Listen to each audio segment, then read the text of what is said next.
He arrived home expecting silk sheets. He found his adopted daughter in the doghouse. Elliot March had built his life on exactitude. Buildings rose on his timetable, boardrooms bent to his subtle insistence. Dinner guests rearranged themselves to fit the rhythm he set. On the night he returned from a week of meetings in Tokyo and an investors' retreat in Geneva, the March estate should have been a catalogue of that same control. A house that announced itself as whole, every room occupied by the right light and the right absence of sound. Instead, the drive up to the manor had been a study in wrongness. The gates, usually obliged to open at his approach, had been left ajar, the tennis court lights off, the security post dim. He thought at first that he had forgotten something, an appointment, a call, a child's recital. He put his phone away with a small, private laugh at how anxious that made him feel. The house was a machine while he was away, supervised by a roster of people whose livelihoods were tied to him. It should have been predictable. It should have been safe. A lamp flared inside the hall when his car eased through the porte-cochere, the foyer's marble swallowing the sound of tires. Stillness sat like white dust on everything. No echo of small feet coming to meet him, no wet towel or toy left by the back door, no frantic little interruptions that usually threaded themselves through his evenings. Maya's request for a bedtime story, Beatrice's soft laughter over a glass of something, the low thrum of the television from the drawing room. He took the stairs 2 at a time, the opulence of the house in that moment no comfort. Polished surfaces, carefully chosen art whose price tags read like unreadable numerals, a frame on the piano where a photograph of a smiling family looked particularly staged. Elliot felt a prickle at the base of his skull. He had been away, and absence had become a thing that could erode into neglect if unguarded. The back door was unlocked.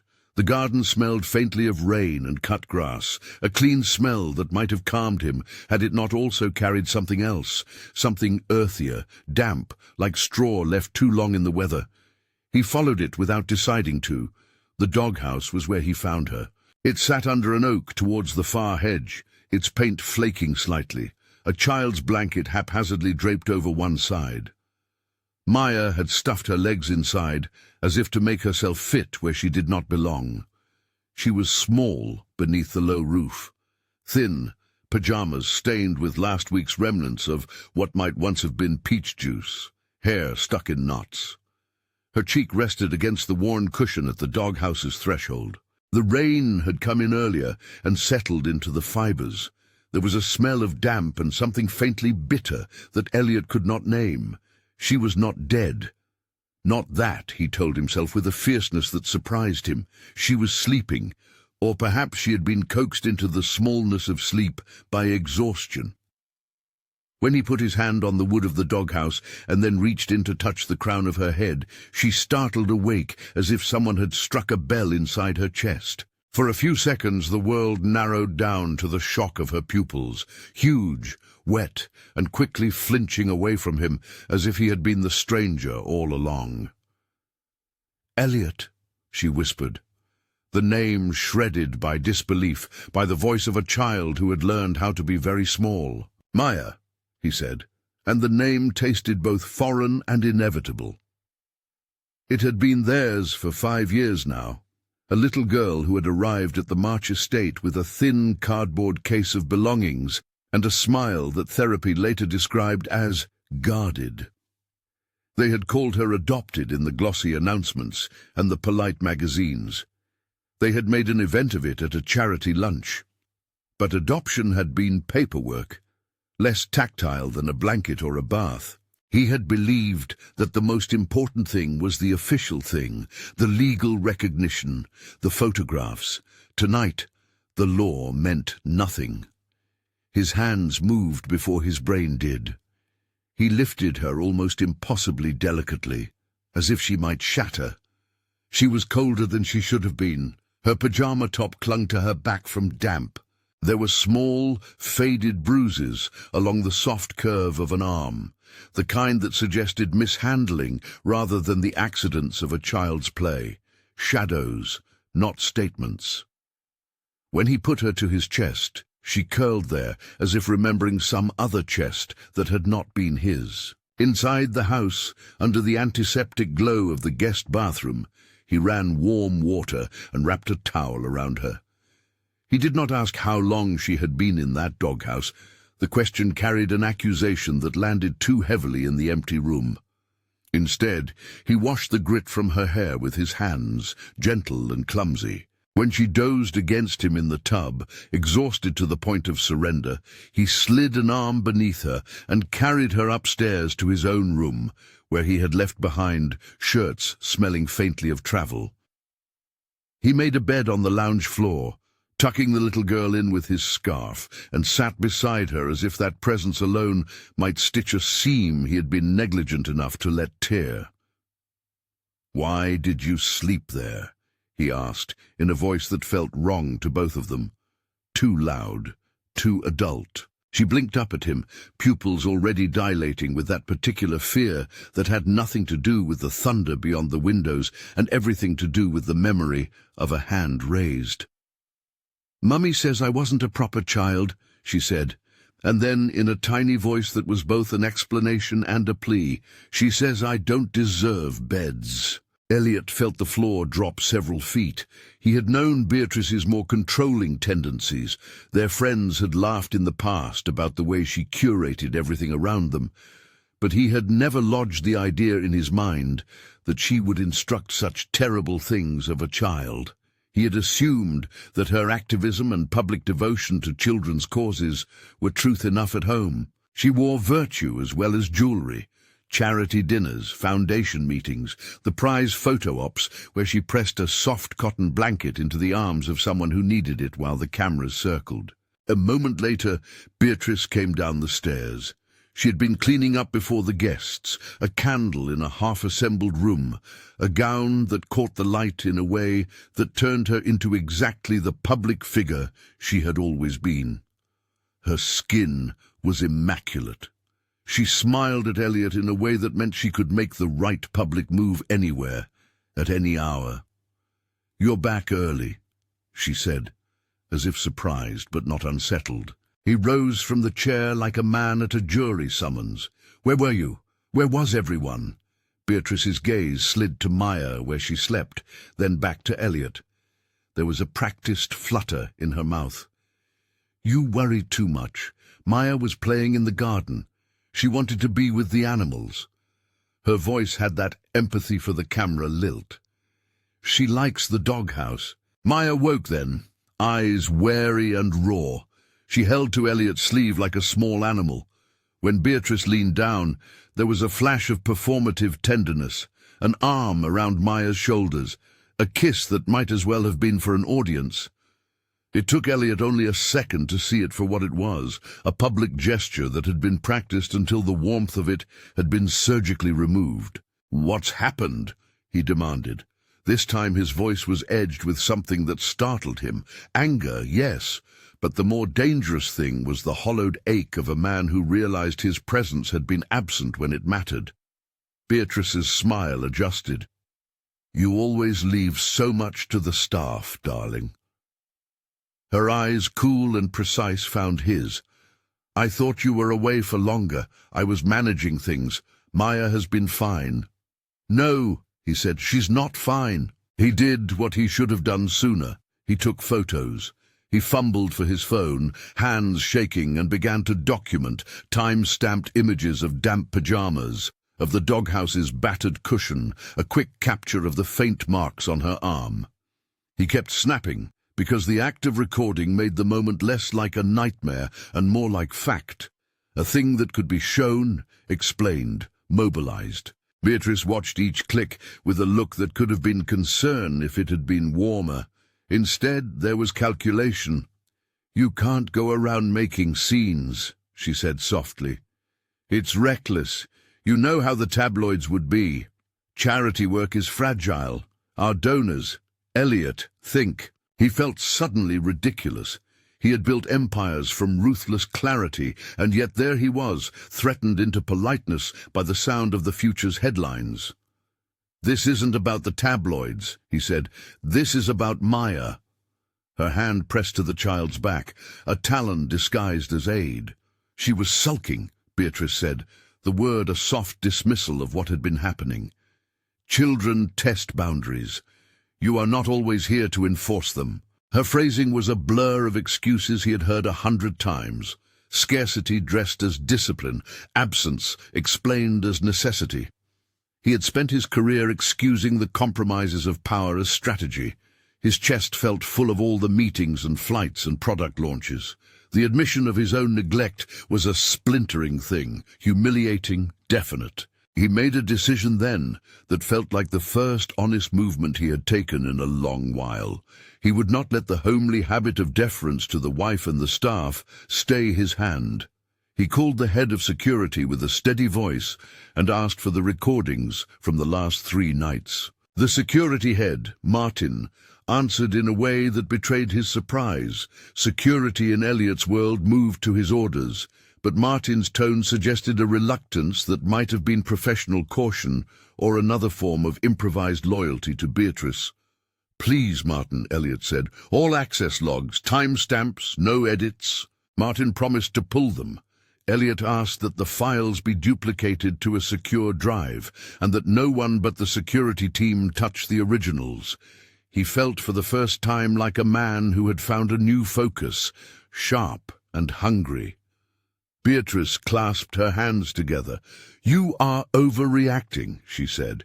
"If you would rather we make a scene about the staff, we can hold a meeting, but—" "I will not have our child sleeping in a doghouse," Elliot cut in.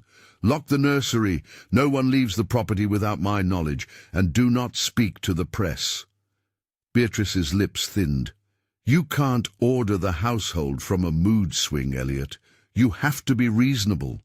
He thought of the photograph frames on the stairs, the smile he had given at the gala last month as Beatrice accepted an award for the foundation. He thought of the speech he had applauded where she claimed to protect children who have no voice.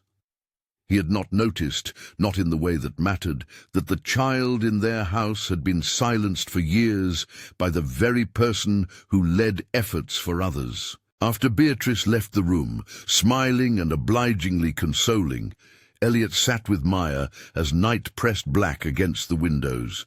He did not sleep. He called his sister. Both of them had been distant in matters of domestic care, busy with careers and apologies, and asked if she could be with the child for the night. She protested she had a meeting, but then agreed without the qualifying excuses she usually offered when he asked something inconvenient. Maya drifted in and out of sleep. When awake, she made small, precise requests. "A sandwich?" she asked later, as if that was the ordinary order of things. "Not too many olives." Elliot learned then how small the world of a child could be. A sandwich with no olives, a cup without a chip in it, the right way to hold a toy rabbit. He noticed details that had escaped him before. The way she liked her blanket tucked high, the way she hummed a melody under her breath that might have originated with Beatrice's recorded lullaby, but had been trimmed by something colder at its edges. He gave her a sandwich with a careful hand and sat by the open French windows with a cup of tea he had not meant to drink, watching the smaller heart in the larger house. Guilt arrived not as collapse, but as a slow, persistent fog. He had been building a life in which he believed presence could be replaced by systems.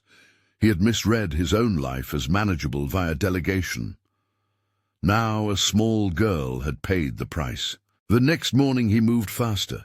The staff roster was a patchwork, part-time nannies, a housekeeper who was new, an older man, Thomas, who had been with them for a decade and who had been eased out of daily duty over the last year as the household modernized. Thomas had been the sort of attendant who kept to himself and to the rhythms of the house. Until then, he had been one of those people whose notice was useful only when it mattered. Elliot found him in the kitchen making tea with tepid pride. "Thomas," Elliot said, "I need you to be straight with me. Has anything changed? Has anyone had the run of the nursery? Anything about Maya's routine that I should know?" Thomas's face was a map of small betrayals, years of watching, listening, the compounding weight of obedience. He glanced at the stairwell where a portrait of Beatrice watching a charity launch glared down like a benign sentinel. "Miss Beatrice likes things to be tidy, sir," Thomas said at last. "She does things her way. The nursery, I was asked to keep my distance at times. Locks were changed. Pantry was sometimes bolted. I thought it was for the safety of certain donations. I am sorry, sir. I should have said something." His voice refused to climb past contrition. "There were days the little miss had to be kept in at dinner. She wasn't allowed to eat with the family. Miss Beatrice said she had to be taught not to be spoiled." Elliot felt the ground change under him. He had the image of Beatrice in a magazine interview, speaking earnestly about trauma and resilience, as if resolute discipline had been a virtue she possessed. Thomas's words drew a different image, a woman who used ritualized denial of comfort as a teaching method. The patriarch's world of carefully constructed virtuousness had little imagination for the petty cruelties that could build up brick by brick. He asked Thomas to recount dates, to tell him about times when the child had been sent to rooms or excluded from meals. Thomas gave him names and times, the sort of rough chronology that might not be admissible in itself, but would be the start of a pattern. Elliot took notes, his handwriting unsteady for the first time since adolescence. He felt both a hunter's clarity and a crushed grief. The calls began to multiply. He called his lawyer, Hannah Pierce, a woman sharp with the law and blunt with advice. She lived in a city flat that smelled faintly of old paper and brewed coffee. She did not believe in small talk. "You can't storm in and assume the worst without evidence," she told him when he explained, measured and direct. "You can, however, seek emergency protective measures if you can show probable cause. We need statements. We need to get her into a safe space registered with the court. And Elliot, document everything." Elliot did. He logged photographs, Thomas's statement, the bath towel still smelling of rain. He requested from Martin the security footage and access logs.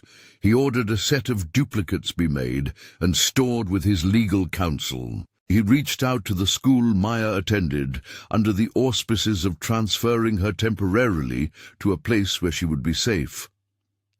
A child's teacher, Miss Patel, answered with professional calm and a voice that had been trained to measure how much shock a parent could take in a single conversation. "Has she shown signs of withdrawal?" Elliot asked, and for the first time he flinched at how small his knowledge was, despite a dozen glossy features and open-hearted speeches. "Has she changed?" Miss Patel paused as if the words had woken a fire in her. "Children do not always say what we expect, Mr. March," she replied. "But she has been quieter. She uses the corner of the playground. She flinches when raised voices occur near her desk. I have made gentle notes. We can schedule a full psychosocial assessment if you wish. We have a referral list." The list became part of his new reality. Psychologists, social workers, an emergency court hearing if necessary. He made appointments and booked assessments and sat with Maya through a pancake breakfast she ate delicately, as if the act of choosing only one syrup might preserve some order. Beatrice watched him assemble this new apparatus of protection with cool irritation. She had an alibi for everything. She had been at a donor event. She had been on a call. The nanny had been present, but perhaps had understood her instructions differently. She waved the smallest of anxieties into the way of him and attempted to turn the conversation into an argument about stress and trust. "You are making this about you," she said on the second morning, where the house hummed with a new, edgy energy, security on alert, Thomas monitoring, a discreet hush of service staff who had not known to take sides. "You should have told me you'd be returning earlier. This is melodrama. We don't air our family's laundry in public." "Is that what this is?" he asked. "A question of staging. She slept in a doghouse, Beatrice." Maya, listening, withdrew into the far corner of the sofa and hugged her rabbit. She looked like she had become small by choice. Elliot ached at the way she had adapted to survive. "Mummy says I mustn't cause a fuss," she murmured, and the words were more of a confession than an explanation. At noon, the private investigator Elliot had called finally answered his message.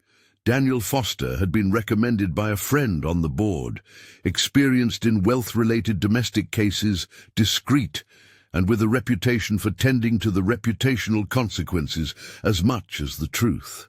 Daniel's office smelled faintly of tobacco and the kind of old papers that career men kept when the internet still threatened to erase their craft. "Send me anything you have," Daniel said, "and be prepared. Evidence in cases like this is rarely immediate. You need patterns. You need voices who will tell you the small things, what time the nursery lights went out, who held the keys, where food was stored. Financials are often telling. Many spouses funnel control through charity budgets. It's not unusual." He did not say it with dramatic flourish. He said it as a man who had seen charades and cruelty dressed in plausible benevolence. Elliot learned to watch his own instincts. He had a temptation to act like a man used to giving orders, summon the police, flood the papers with the image of the doghouse, and let reputation do the rest. But Hannah had warned him that such a show could backfire legally and emotionally. Daniel warned him that the woman he faced would not be an obvious villain. She would speak well, she would gather her supporters, and she knew how to use the language of mothers who sacrifice. He would also have to prepare for the possibility that some of his own people, staff, friends, executives, might not choose his side. The first pieces piled up slowly. The security footage from the main driveway had gaps where the timestamps jumped unexpectedly. The nursery's door logs listed times when it had been opened and closed, and then an entry had been manually overridden at midnight on several nights. Thomas's recollection matched several of the anomalies. Financial queries, small at first, showed transfers from Beatrice's foundation to a vendor with a name that was suspiciously close to one of her favorite suppliers. The money trail did not appear criminal at this stage, but suggested governance that was oddly informal. Elliot found himself in rooms of silence he had built with his own hands. Boardroom displays that had once meant little to him now seemed crucial in a new way. Contractors who handled the estate, the accounts department who looked after the foundation's ledgers, the PR firm that handled Beatrice's public persona. He summoned them with a new urgency. The more he pulled, the more threads appeared, small at first, then gathering. Maya, meanwhile, moved through the hours with the simple necessities of a child. She liked the way the light fell on the stairwell landing. She took delight in folded socks. She insisted, with the absolute seriousness of a little person who knew what she liked, on arranging Elliot's slippers in a particular angle before bed. When she smiled at him, an upturn of the mouth and a sudden trust, Elliot felt as if he were the recipient of a gift he had not earned. He found himself changing his calendar, cancelling flights, and the Empire's meetings shifted to accommodate the presence of a child who needed to know that someone was there. Yet his changes could not erase the history of absence. Beatrice, with the ease of an actor who knows her lines, took to the public stages and declared a pause in philanthropic outings, an announcement laden with the promise of family-first intentions. People applauded her virtue, not yet seeing that virtue could be a village painted in selective light. Elliot watched her compose herself for the cameras with a cold face that told him she was preparing a narrative as much as a truth. At a late luncheon in the study, where he had once signed contracts in minutes between meetings, Elliot and Hannah outlined a sequence. Emergency protective orders required a showing of probable cause. A custody application would take longer and would be contested by every smear and lawsuit Beatrice could mobilize. They discussed an immediate strategy: obtain the child's medical exam and psychosocial assessment, secure statements from staff, ensure the child's safety while visibility remained controlled, and start a financial audit of the foundation. "Don't go public," Hannah advised. "If she has PR people, they'll spin this into a tale of estrangement and an absent father. Keep it tight. Be careful with hidden recordings. They are useful to you, but they may be contested." Elliot listened and nodded. The legalities felt like another board he had to attend, a different kind of assumption of power. He did not yet regret the weeks at sea or the deals signed in hotel rooms. Regret, he thought, would be a useless adornment if it remained merely internal. He had a daughter who needed him present. The first schisms in their marriage appeared not in great fights but in small withdrawals. Beatrice began to take longer calls away from the house. Friends who had been proximate to their public image stepped back with diplomatic phrasing. Some suggested that the stress was damaging the family's reputation, not to protect the child, but to protect the brand. Elliot felt the old social scaffolding disassemble around a center that he had not been watching. He tightened the household. He asked that no one be allowed near Maya without his permission. He arranged for a social worker to visit and make a welfare check. The social worker, a woman called Joanne Carter with a low voice and a notebook that was careful as an instrument, arrived the next afternoon. She asked gentle questions and made observations in that listless voice social professionals adopt to keep the day from tipping into sensation. "Maya is reserved," Joanne said. "She shows signs of chronic deprivation, limited food access at times, limited socialization. She smiles on command but withdraws when touched abruptly. She needs a full assessment." Elliot agreed, signing forms, consenting to the intake process, despite a part of him that kept whispering about consent and control and whether the administrative boxes he ticked could ever make up wholly for what his child had felt. He attended the appointment and sat in a chair in a clinical room, while a woman with a clipboard spoke to his daughter in a way that made Maya comfortable enough to fold into the conversation a little. Later that night, as rain returned in a steady percussion against the eaves, Elliot took Maya into the garden where the doghouse had been. The blanket had been soaked through and removed. He stood where the little roof had sheltered her and imagined the nights he had missed. Boardrooms with fluorescent promises, dinners held because they were expected, flights that tasted like recycled air. He thought about the way wealth insulated and then invisibilized neglect, how privilege could turn cruelty into a secret kept by the right faces. Maya climbed onto his lap without being asked. Her hands were small and tentative. "Will you be here tomorrow?" she asked. A simple question that carried in its fibers the weight of many nights. "Yes," he said. He did not say "I will try." He said yes because the word felt like an oath he needed to learn to live by, not a promise he could break. The idea of him rearranging the rest of his life around that small, earnest thing felt both terrifying and right. He would have to learn to be a father in a way that business never taught him, patient, unshowy, consistent. In the dark of the garden, he made a call to Daniel Foster to begin the deeper work. "Find me everything," he said. "Financials, logs, staff statements. I want patterns, not a scattering of oddities. And be careful. If Beatrice has counsel, they'll try to bury this."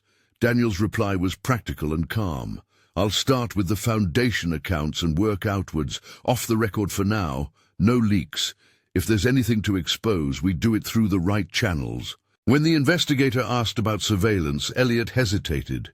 He had already ordered Martin to preserve the footage. He impulsed to install an extra camera in the nursery. Discretion, Hannah warned. Hidden recordings could be contested in court. The law had protections for privacy that were crucial and complicated. He would have to thread a needle between protecting his child and constructing a legal case that could survive a defense lawyer's cross-examination. Somewhere between midnight and morning, when the house folded into sleep like a folded map, Elliot found himself unable to lie down. He sat by the window and watched the faint lights of the city across the estate. He felt like a man who had discovered a fault line beneath his feet. Everything that had once felt like an unmovable strata of competence now seemed precarious. In the pocket of his suit, he kept the photograph he had taken in the dark that first night. Maya curled inside the doghouse, the blanket scarred and damp. He looked at it until the shapes blurred. Then his phone buzzed. It was a message from Daniel. "I've found one oddity," the investigator wrote. "Check your email." Elliot moved to his study and opened the file Daniel had sent, a bank transfer, a small sum by Billionaire standards, flagged from Beatrice's foundation to an entity that bore none of the hallmarks of a charitable partner. The transaction was modest, small enough not to set off their accountants automatically, clever enough to appear ordinary when read without context. But it repeated small transfers over months to an account controlled by a vendor who supplied the household with catwalk-level dresses and a set of services that looked suspiciously like a private correction program. On paper, each line looked innocent. Together they started to sketch a pattern, private pockets of exchange that escaped the usual oversight. Elliot's face hardened. He felt the steady burn of anger, at Beatrice, at himself, at a system that allowed the private to wear the sainted mask of the public. He printed the transaction, placed it in a folder, and slid the folder into a drawer. He paused before locking it. He had not yet told Beatrice that he had found anything beyond the doghouse. He wanted to avoid tipping his hand too early. He wanted also to make sure that the next movement he made could not be undone. Maya, who had been watching him from the doorway, came forward and twisted a curl of his hair with a small finger. "Daddy," she said, and there was a soft weight to the way she used that word now. It had in it a test and a plea. "Will Mummy be angry?" He set the folder aside and picked her up, carrying her back to the now quiet nursery they had prepared. He tucked her in and sat by the bed until the house breathed in a steady pattern. There, in the glow of a lampshade, he thought of the long sequence to come, private investigators, legal hearings, the slow and exhausting notion of proving something that a child had known and survived. He knew this would not be fixed in a single hearing or a single day. The work would be deliberate and long. Outside, the rain changed from a drizzle to a steady comfort. Elliot made a promise that he did not voice to anyone.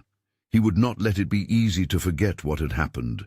He would not let the child's life be subsumed under the artful narratives of a woman whose public image could persuade a room faster than any truth. He stepped out into his garden once more and touched the place where the doghouse had stood, where a child's sleep had almost been erased by neglect. The photograph in his pocket burned like a brand. He still had months of bureaucracy ahead, statements to collect, cameras to legalize, witnesses to coax into memory.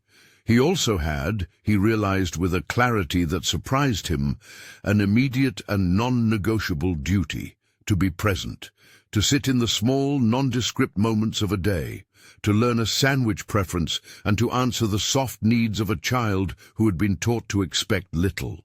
There would be other people to convince: judges who were careful with the law, social workers who knew the signs and yet could be stymied by a perfectly polished public persona, and a media that had already begun the quiet, speculative buzzing of rumors. In the middle of that, Elliot thought of the photograph again and felt something like resolve bloom into a plan. He would not let this be a whisper on a page. He would build a case from the small, brittle truths and hold them up until they could no longer be ignored. The first week stretched ahead like a map with too many roads. He would have to decide which to follow first. He would need allies. He would have to accept that the fight would not only be factual, but moral. How to disrupt the image of a woman whose public life was a careful architecture of virtue. He would have to ask uncomfortable questions of himself and others. The message from Daniel blinked one more time. "There's more. Meet me tonight. Don't tell anyone else." Elliot felt both dread and an unfamiliar lightness. The absence of certainty had been hollowing him for too long. Now, for the first time since the doghouse, he had a direction. He stood and knelt at the foot of Maya's bed and watched her breathe. The sound was small, a faithful thing. He leaned down and pressed his forehead to hers, making a promise that was not rhetorical but practical, a promise that would be measured in lateness to meetings, in rescheduled flights, and in the slow accrual of meals and stories. When he left the room, Beatrice was nowhere to be seen. Her photograph on the mantel reflected him, a man with a file in his hand and an expression he did not yet recognize. The house seemed to hold its breath with him. Outside, the city lights looked indifferent, 1,000 other lives going on at a remove. He picked up his phone and typed a single sentence to Hannah. "Prepare to move. Emergency application may be necessary. I'll be at Daniel's office at 8. She replied with 3 words that felt like an armor. "I'll arrange counsel." As he closed the study door, his reflection in the glass looked less like the man he had been at the start of the trip, and more like someone he had not yet learned to be. He thought of the doghouse again, and of the small body curled within it. Whatever came next, he knew 2 things with a lucidity that steadied him: that the child belonged with him tonight, and that the process to make sure she could stay would be patient, exacting, and public. He would have to do this without the neat margins of his old life. At 8 that night, Daniel's office smelled of old smoke and new files. A screen flickered with account logs. Daniel slid a USB drive across the desk without looking up. "We found a discrete feed," he said. "Not from the main cameras. Something local, time-stamped. It isn't perfect, and if this goes to court, the defense will challenge its admissibility. But the content is troubling." Elliot took the drive in a hand that trembled just enough to remind him of the stakes. He felt a tide of fear and of something like vindication, and with it the recognition that truth would not be enough unless carefully marshaled. He left the office with the drive in his pocket and a hollow in his chest that no meeting, no ledger entry, and no late-night triumph had ever filled. He drove back to the house through the rain with Daniel's USB burning a small heat against his thigh. The weight of the thing in his pocket felt different from any other token of power he had carried before, porous, urgent, liable to leak into places he had not planned. At home, the rooms had a different air. The staff moved with a new carefulness, as if something had broken and every action might make a crack run across the porcelain. Martin met him in the foyer with a tablet of information, eyes shadowed. "There are gaps," he said without preamble, "but I locked the servers down. Nothing leaves the vault. Show me." Elliot let the demand land like a tool, practical and unadorned. He wanted to keep his voice flat, to make decisions rather than be decided upon. In the study, Daniel joined them and slid the drive across the polished desk. Together, they watched the footage on a small neutral screen. It was a single handheld feed, crude and grainy, as Daniel had warned. The angle favored a corridor where the nursery door stood ajar on certain nights. The images flickered. There were black frames where a timestamp jittered.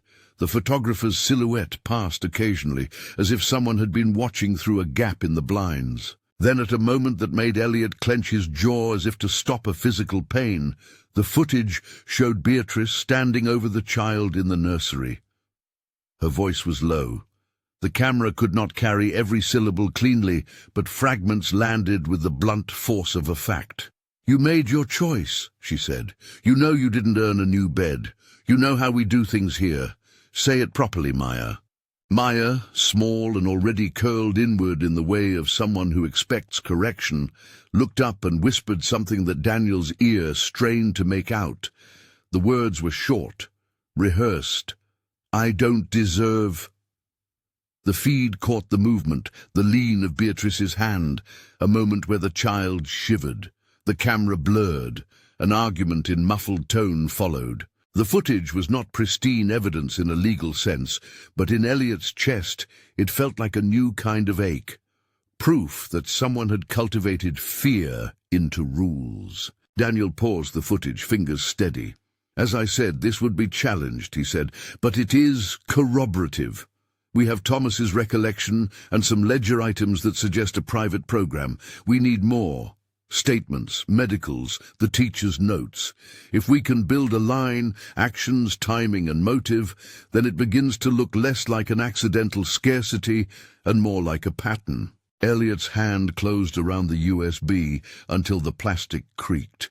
Get me the names of anyone who left the grounds knowingly on those nights. Interview the tradespeople.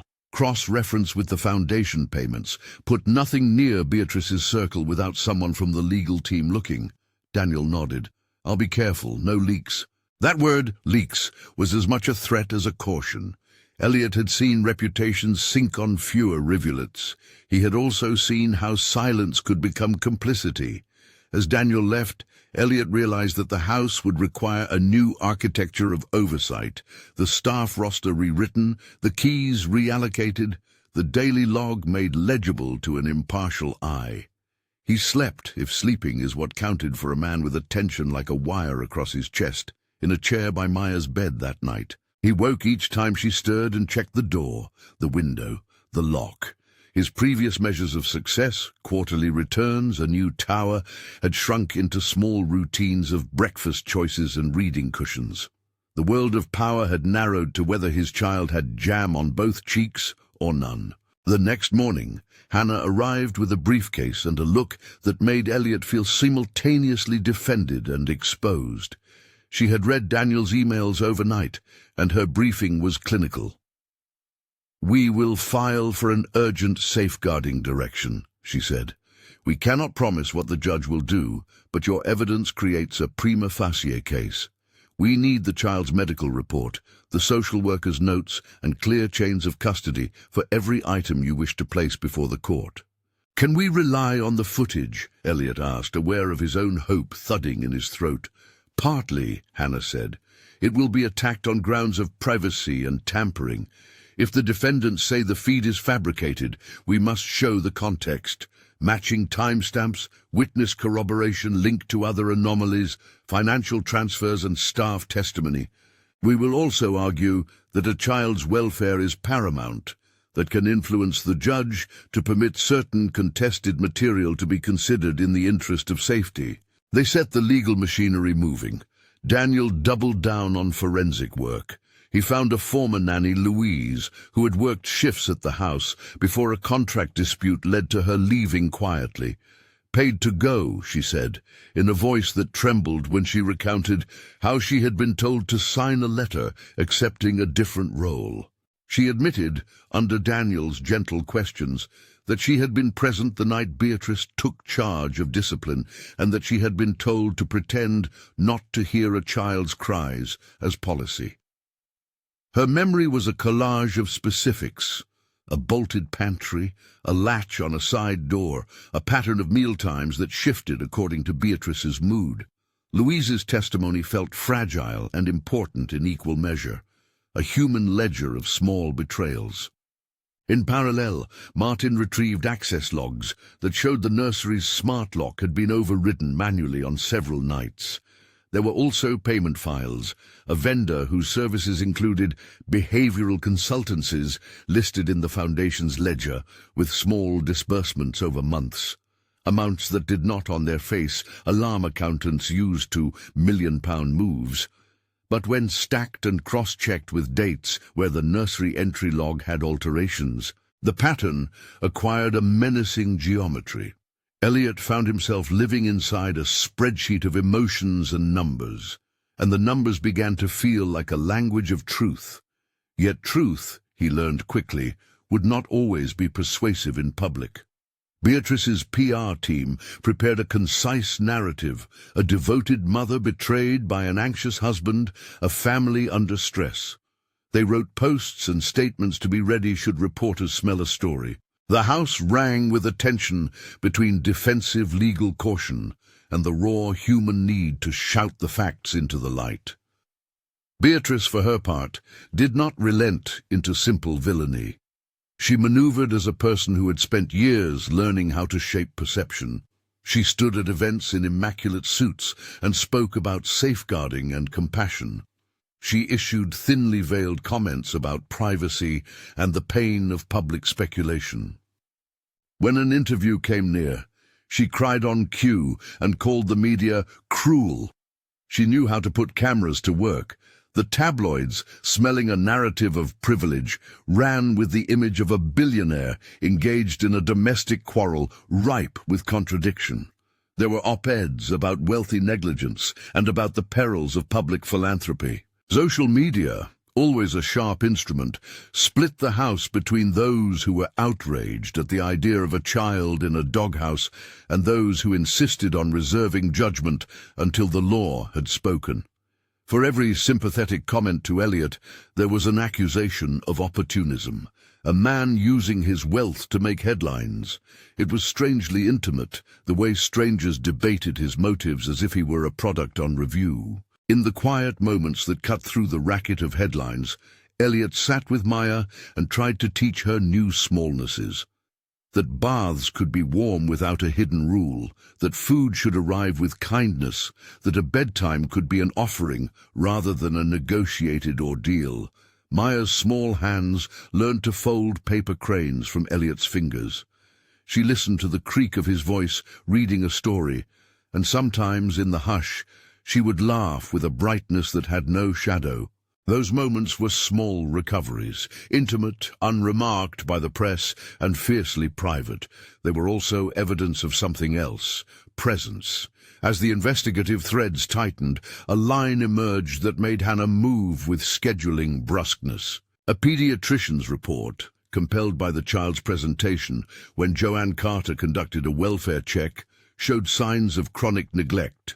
Undernutrition relative to age, delayed social development, and signs of fear in proximity to adult anger. The report did not read as accusation so much as catalogue, dates, measurements, clinical observations. The words probable neglect surfaced in a paragraph. Hannah filed the urgent application. The family court hearing was set with less ceremony and more careful choreography than a TV drama might suggest. A judge, sober, methodical, sat behind a bench in a small wood-panelled room. The bench did not care for narrative flourish. It wanted to be given facts and reasons. Elliot sat with Hannah, Daniel, Martin, and Joanne. Across the room sat Beatrice, flanked by her counsel, an affable-looking woman who delivered sharp sentences in velvet tones. The press were kept to the outer corridor. The session would be private in the interests of the child's welfare, but the rumour mill hummed beyond the doors, and, inevitably, lines would leak. Hannah opened with statements. The photograph taken of Maya in the doghouse, the pediatric report, Thomas's and Louise's affidavits describing patterns of exclusion, the ledger entries noting small transfers to a private vendor described as a program contractor, and the access logs showing manual overrides. She asked the court to grant an urgent safeguarding direction, ensuring Maya's immediate safety in Elliot's care and restricting Beatrice's contact pending a fuller hearing. Beatrice's counsel was adroit. She attacked the less secure pieces, heavily emphasizing the provisional nature of Louise's recollection, pointing out the interpreter of a handheld video could be mistaken, and drawing attention to Elliot's absence as a possible motive for his sudden zeal. "My learned friend," she said smoothly, "asks the court to take a child's primary caregiver from her home on the strength of a poorly framed clip and personal complaints. There is no criminal conviction. There is no incontrovertible evidence.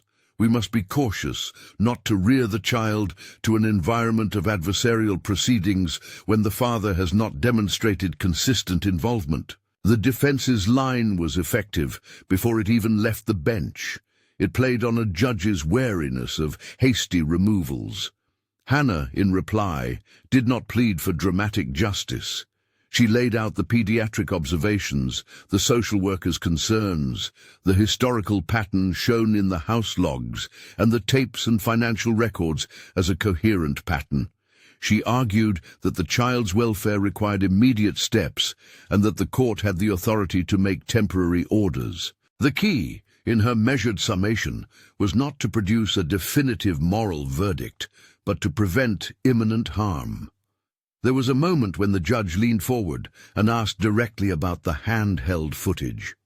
"If the defense disputes its provenance," she said, "on what basis would the court admit it?" Hannah produced a chain of custody explanation, and Daniel supplied a sworn affidavit describing the digital integrity checks he had undertaken.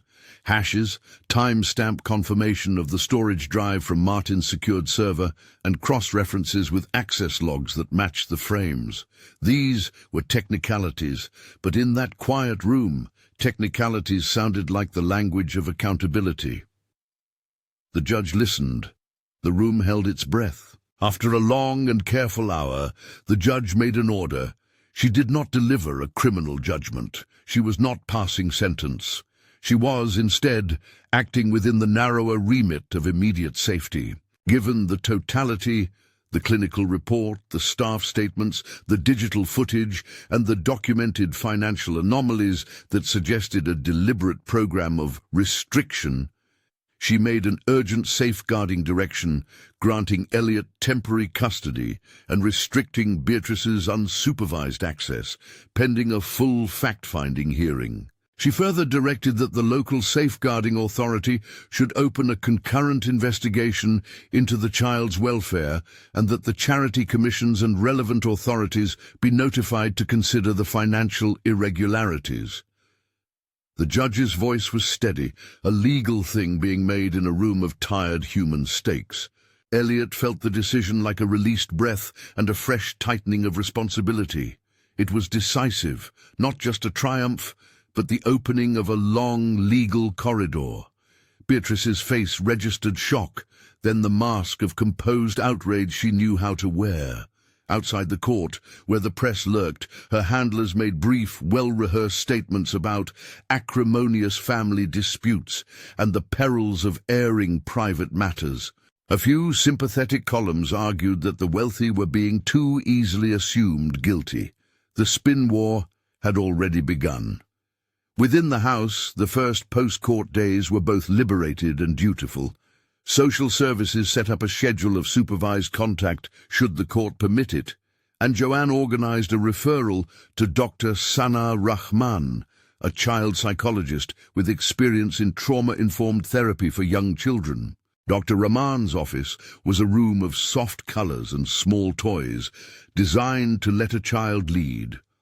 Maya, at first, clung to Elliot like a barnacle to a boat. In the first session, she drew spirals that Dr. Rahman described as containment forms, circular lines around a small house. From outside, a parent might have read it as a child's scribble.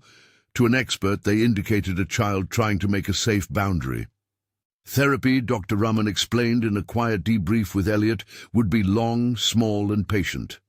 "We do not force stories," she said. "We create the conditions for reorientation, predictable routines, play that allows mastery, the rebuilding of trust through consistent presence. The law can remove someone from proximity, but it cannot teach the body not to flinch. That is a different work." Elliot took the language home. Predictable routines, mastery, rebuilding trust. He cancelled flights, restructured his day, delegated more. He appointed as interim head of operations a woman he trusted, Clara Hayes, who had been with the company through a string of crises and who took over his inbox with a bluntness that felt almost compassionate. In the weeks that followed, he found that some of his executives were resentful. Others were relieved. The estate's practicalities were less vexing than the emotional work. He learned to be patient with anxiety he did not always understand. He accepted that he would have to practice being available in small gestures until the habit formed. Beatrice reacted as Beatrice always had, with a cultivated indignation. She published a post, softly lit, composed, about the pain of private matters being made public and the necessity of protecting a child's privacy. She surrounded herself with supportive quotes from public figures who had shared her podiums. Simultaneously, Beatrice's foundation encountered questions that could not be papered over by a crafted statement. Concerned donors asked for audits. A trustee, disturbed by the ledger entries, called in an external accountant who flagged the transfers to the vendor as improper use of charitable funds. The charities board voted to suspend the program pending review. Within 2 weeks, the police had opened a preliminary inquiry into possible misappropriation. The distinction between accusation and conviction was a European distance away, but the machinery had turned. Beatrice answered with legal tactics. She sought to challenge the court's direction and filed motions to return Maya to her care. Her counsel insisted that the surveillance evidence had been wrongly obtained and that the child's accounts were misread. There were nights when Elliot slept badly, not because he doubted the evidence, but because he understood how easily a man could be turned into a spectacle when he sought to protect what he had also been negligent about. He attended every hearing, present and visibly altered by the demand of the role he had taken on. He had to hold his steadiness like a child holds the rail of a stair. In the courtroom, the defense continued to contest the footage and the witnesses. They called into question the motives of staff members who had been paid modest sums to leave, implying grudges. Hannah responded with patient clarity. The judge had already directed that the child's immediate welfare required caution. The fact-finding hearing would be the forum for exhaustive evidence. The legal war was not fast. It moved through days like a slow tide. Then, at a hearing that felt like a culmination of months of careful assembling, Daniel presented an additional piece of corroboration. He had tracked down a private contractor whose payments matched dates when certain correction sessions had taken place. The contractor, when confronted with bank records and the possibility of being compelled to testify, provided a statement. He had been hired by Beatrice's program to supply behavioral coaching for children within a private context. What he described was tailored to avoid explicit cruelty, sessions ostensibly about resilience training and discipline, but when placed alongside the pediatric findings and Louise's testimony, a pattern of punitive deprivation emerged. The contractor's affidavit was careful. He insisted he had never seen anything physically injurious. He had, he said, witnessed children being isolated for periods and meals being rationed under the direction of a caregiver. The defense tried to put this testimony at odds with intent, a philanthropic zeal misapplied rather than malice.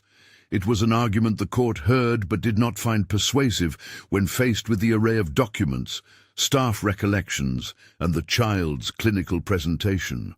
The judge's notes were precise.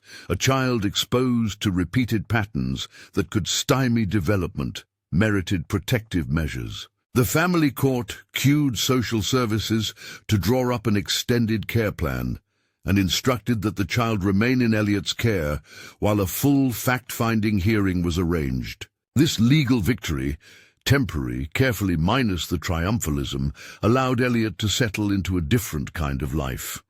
Days were measured in appointments and the small things of care, preparing school things, checking homework with a concentration that had been foreign to him, assembling meals that were neither extravagant nor clinical. He found, surprisingly, a pleasure in being required to be ordinary. He read picture books with the grave concentration of someone learning a new skill. He learned to attend parent days at school. He sat through concerts with the awe of a man who had once measured time in minutes. Maya's recovery moved in crooked lines. In the early weeks, she startled easily, hoarding small comforts. A favorite moment came when she discovered the garden's swing, once something she had viewed as off-limits, and Elliot pushed her gently. Her laugh, sudden and raw, surprised them both. At night, she would ask, sometimes, in a voice that tried to be brave, whether Mummy would come back. Elliot answered with the steadiness of someone who had learned that honesty did not mean cruelty. "Mummy is not living here now," he said one evening, tucking a blanket up to her chin. "She will have people to help her. You will have people who will help you rest." He learned to be accountable in small, humiliating ways. He sat through sessions with Dr. Rahman to understand how to respond when Maya dissociated, when she stopped at a doorway and would not enter. They practiced predictable cues, a hand on the shoulder, a soft song, a consistent phrase he would use at night. Dr. Rahman recommended family therapy of a particular kind, sessions where a parent learns to bear a child's affective storms without recoiling. Elliot attended, sometimes feeling clumsy and absurd. He learned that being present looked a lot like not looking away. Beyond the house, the consequences rippled. Investigations into Beatrice's foundation progressed, and the charity's leadership underwent change. Newspapers that had amplified Beatrice's smile when she accepted awards now dug into board minutes and donor memos. Friends who had once nodded at her speeches in society columns began to avoid her invitations. For all her public skill, Beatrice could not contain the emergent narrative that combined small cruelty with financial obfuscation. Her supporters faltered. Her legal counsel mounted defenses. She hired new PR strategists who tried to shift the story toward personal pain and a vindictive spouse, but momentum was in the wrong direction. The Child Protection Authority arranged a care plan that involved educational support for Maya. A child protection conference met in a civic building and made recommendations. Ongoing therapy, monitored contact with Beatrice under strict conditions, and audits of the household's governance. The police investigation into the foundation's accounts continued, but Elliot was careful not to present success as a foregone conclusion. The work was necessary, he thought, because justice was a process, and the child's safety required patience as much as urgency. Months passed, and with them came incremental healing. There were setbacks, a nightmare that left Maya trembling at 3 a.m, a social worker misreading a child's hesitancy as defiance, Beatrice's lawyers bullying a staff member who then withdrew a statement in fear. Each reversal taught Elliot new humility. He learned to pace his anger and to use his influence with caution, understanding more deeply than before how power could be corrosive when deployed clumsily. He also made structural changes. He reconstituted oversight of the estate's domestic affairs, insisting on transparent bookkeeping and creating a small independent committee to audit any foundation disbursement above modest sums. He delegated more company responsibilities to trusted colleagues so that he could be home. He accepted that his calendar would shrink because a child's rhythm was not easily reconciled with a relentless global jet set. At the shareholders' meeting, he announced a new governance review of the charitable activities associated with their name. It was a small moment in corporate terms, but it felt to him like a moral architecture being rebuilt. Beatrice, meanwhile, retreated into legal defenses. There were moments when Elliot felt a residual pity for a woman who had cultivated her persona so perfectly that when the underlying cracks opened, her fall seemed more dramatic. Public virtue rendered brittle when faced with private consequence, but pity did not excuse harm. He kept to that line, accountability with nuance. He did not celebrate her loss of status. He allowed himself only to feel fierce protection for his daughter. As the months turned, the court scheduled a full fact-finding hearing, a meticulous process where witnesses were cross-examined and documents placed under oath. The defense continued to challenge private footage. Daniel and Hannah prepared methodically, eliciting from staff the specifics of their recollections and compiling a chronology that left little space for plausible deniability. The pediatrician and Dr. Rahman provided evidence about the child's developmental progress and how deprivation had manifested. Ms. Patel, the teacher, spoke to the child's change in the classroom, how small gestures of inclusion had helped Maya test social waters, and how the child's play had slowly evolved from solitary repetition into a tentative willingness to build with others. The key piece that shifted the hearing toward a decisive ruling was not a single grenade of evidence, but a web. A red thread ran through the testimony, patterns of control, the cultivation of scarcity, the financial underpinnings that allowed private programs to run under the guise of charitable work. The judge, in summing up, noted that while motive could be complex, the child's welfare demanded a preponderance of measures that would ensure safety and stability. The court's final order formalized a longer-term arrangement for Maya to remain with Elliot, with a carefully designed contact protocol requiring therapeutic oversight for any meetings involving Beatrice. The judge also referred the financial matters to the appropriate criminal authorities for further probe.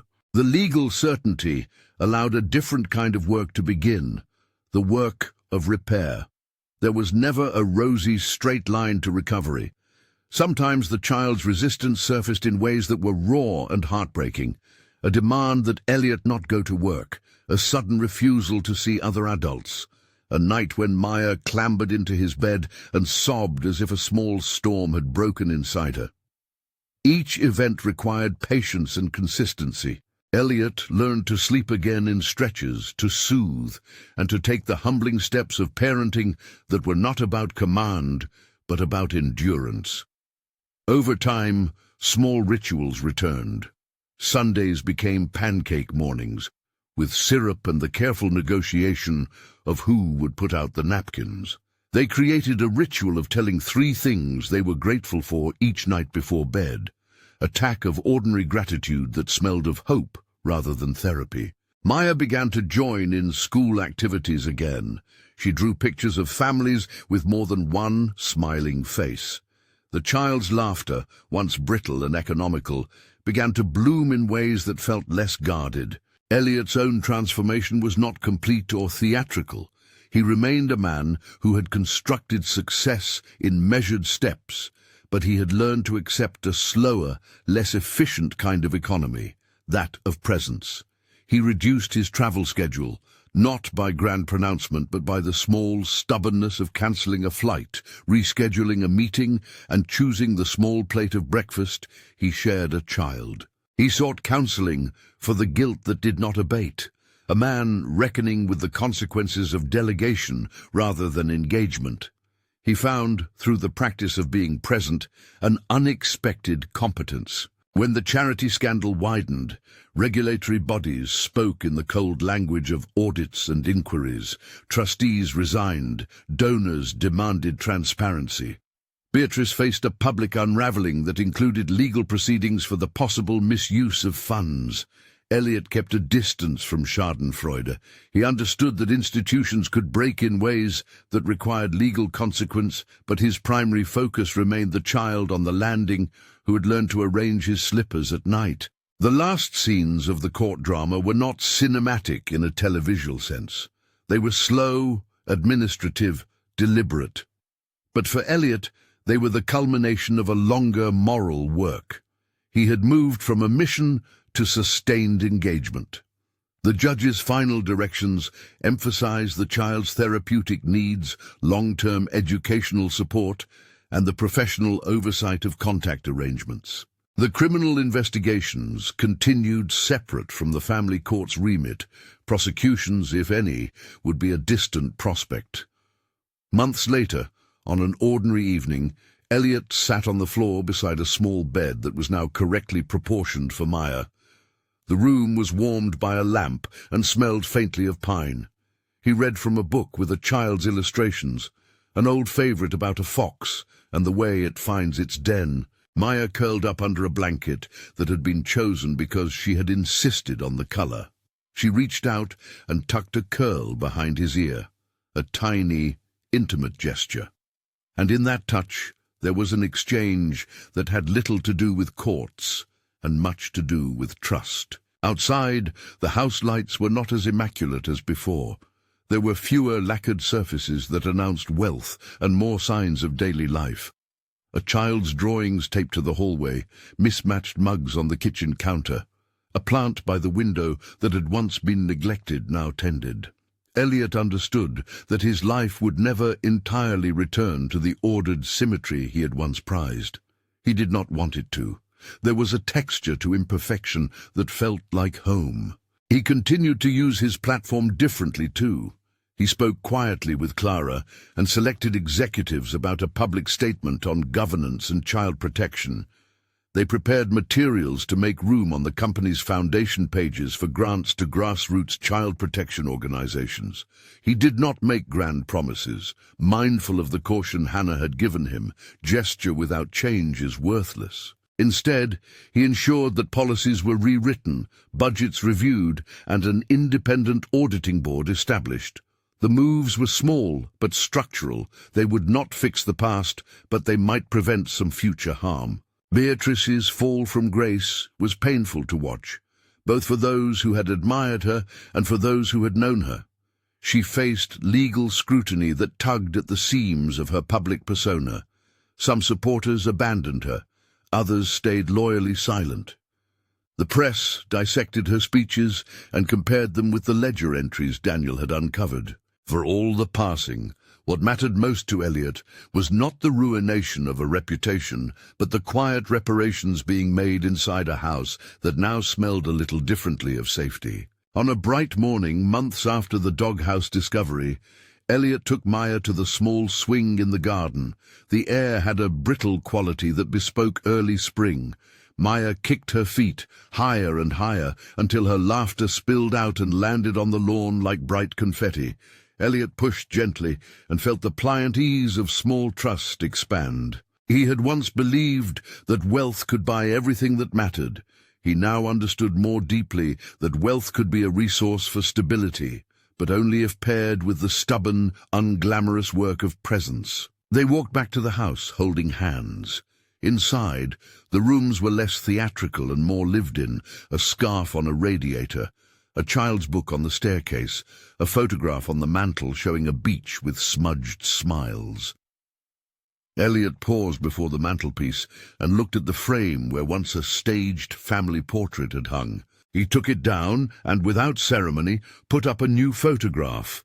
Maya on the swing with her hair flaring in motion, Elliot half in the frame, smiling in the honest, clumsy way that comes from someone learning new things. At night, Elliot would sometimes sit on the study floor, folded documents arranged around him, and read a few paragraphs from a book on trauma-informed parenting. He allowed himself small, private confessions to the darkness, that he had failed in ways that could not be offset by money, and that his redemption would be patient, earned day by day. He visited Dr. Rahman occasionally, not for his own therapy, but to learn techniques that might help his daughter. He took other small measures: a promise to answer the child's call at unreasonable hours, the restructuring of his diaries to allow for school plays. The house no longer announced itself with the same brittle perfection it had before. There was a softer architecture now, playrooms close to living spaces, a family calendar pinned to the kitchen door, the presence of somebody at the table most evenings. It was not a miracle in the quick sense. Recovery seldom is. It was a long concatenation of tiny acts, of legal steps and medical care, of the reallocation of time and the slow accrual of trust. In the autumn that followed, Elliot spoke at a private event, quietly, without fanfare, about safeguarding and the responsibilities of foundations to ensure their governance did not become a cloak for private improvisations. He did not make his daughter's story central to the speech. He spoke more generally of oversight, of the need for transparent accounting, of how privilege requires humility. It was a small step toward using power for protection rather than performance. On the evening of another ordinary day, he sat on the floor and watched Maya fall asleep, her breathing even, the corner of the blanket creased by the small force of a thumb hooked against the sheet. He rested his forehead against hers, as he had the first nights, and felt the hush that comes from being present. There was no triumphal coda, only the steady continuing of care, calls to therapists, meetings with educators, the occasional court hearing that reminded him of the long arc of legal accountability. He had arrived home expecting silk sheets, He had found his adopted daughter in a doghouse. He had built a case from fragments of light and shadow, polity and testimony, and he had lost a great deal of ease in the process. In return, he had gained daily proximity to a child who had been made small, and in that proximity he began to understand the quiet economy of care. He slept on the floor less often than he had in those first raw weeks, but he kept a chair by her bed for readiness. The empire still existed, boards still demanded reports, markets still demanded returns, but it no longer defined the measure of his life. If this story has moved you, subscribe and consider supporting reputable local child protection charities.